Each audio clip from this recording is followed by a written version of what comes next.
And the message that came from the psychic was that my book Forgiveness is going to heal the unforgiveness in my family's bloodline, 7 generations going back and 7 generations going forward. And then I realized, oh my word, my mother's suffering was the best gift to me, because it enabled me to see that there is another way, and there is an opportunity to change the legacy that I leave for my children, my 2 sons. I don't want this pattern to repeat again.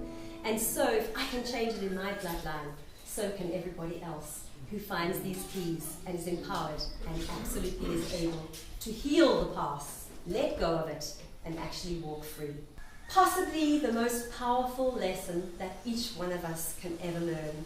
And if it is the only message that you get from my book, and I hope it is, I hope that I can impart that wisdom and that knowledge, that each one of you will be able to hold on to a real love of yourselves. Okay, everyone, empty your lungs.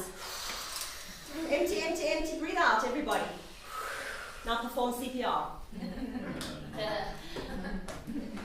You have to ingest life to give life. Isn't love like that?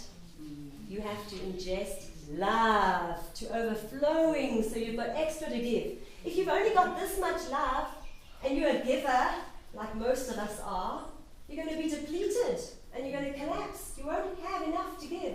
We have to have surplus. You see, that's the problem. That's why we're surrounded. The world has a problem with people searching for love and happiness and self-esteem and power, because we're not looking within. We're trying to fill ourselves from without. We're trying to find other people to love us. Why? Because we don't love ourselves. We don't like to be around people that are negative and unhappy, because it rubs off on us. So don't you think the world deserves more of self-loved people, people who are complete and whole, people who in a relationship don't suck their partner dry like a vampire? Because what do? If you have a partner that's sucking you dry, what do you eventually do? You go, enough, leave, and you'll leave them because they're sucking you dry. If we focus on the love, that love we felt in the beginning, could you feel, what was that? Was that empowering or disempowering? Empowering. Wow! When we log into our samenesses, into the things that we have in common, we become hugely powerful. Focus on a happy thought and a sad thought at the same time. No. Can any of you laugh and cry? And I'm not talking about happy laugh, happy crying, or whatever. Can you? You can't. No. It's physically impossible, because there's 2 sides of the brain. When you're in happy mode, you're in one side of the brain. When you're in unhappy mode, you're in the other side of the brain. So here again, if you are focusing on your past and the negativity and the negative emotions that are evoked from remembering and bringing up those experiences, can you be here in the present? Can you be happy? No. Happiness will evade you if you continually dwell on negativity, on what happened, on bygones. Here's the next fact. What happened to you 40 years ago? Does it have any bearing or effect on you as you stand here right now? Can it hurt you anymore? If you survived that trauma, that rape, that attack or whatever, and I've made it here now, I'm in my skin, can it still hurt me? No. It's a fiction, it's an imagination, it's a fantasy of your ego to think that you can still relive the past. You can't.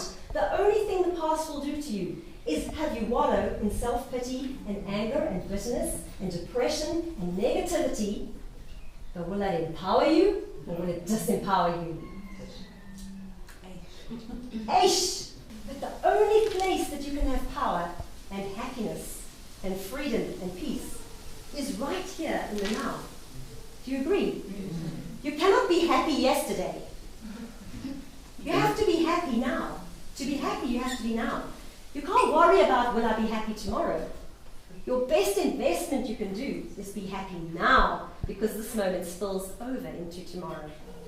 Okay, so our power is in this present moment. Can you see the power we have in just our choice we make? Do we choose to focus on the negative, or do we choose to focus on all that we have in this living moment? This moment that's never going to be repeated. See, that's already gone into the past. Just see how quickly it becomes past tense.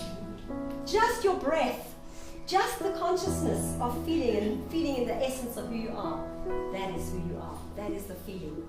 That is the contentment and the power you own in being present in the now.